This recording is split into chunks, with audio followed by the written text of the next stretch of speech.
Well, hello, LIT, and welcome back for part 4 of our look at the teaching target to have a go at using it as we unpack Haggai chapter 1.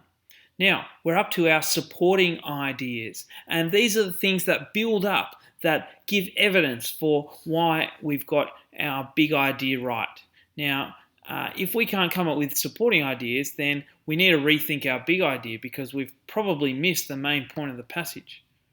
Our supporting ideas should be pointing big arrows towards our big idea.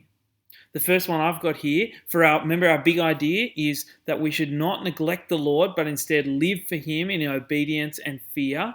Well, our first one is verse 2. It's an example of how they've been neglecting the Lord. They're saying, the time has not come for us to build the temple. And verse 4, they're living in their own paneled houses while the temple remains in ruin.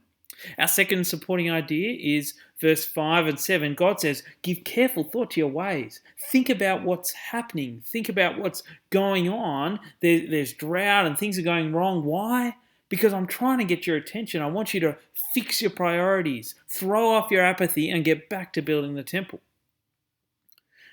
Our third supporting idea now flicks into the second half of our big idea, which is how the people respond. They obey the voice of the Lord and they feared the Lord there. You see in verse 12. And that's a clear example of the appropriate response. And you see that affirmed in verse 13 when God says, I'm with you. He stirs up the people to start building. All pointing to the importance of the Lord, and the wrong response is to neglect Him, ignore Him. The correct response, the wise choice, is to obey and fear Him. They're our supporting ideas, lifting up the big idea that we have.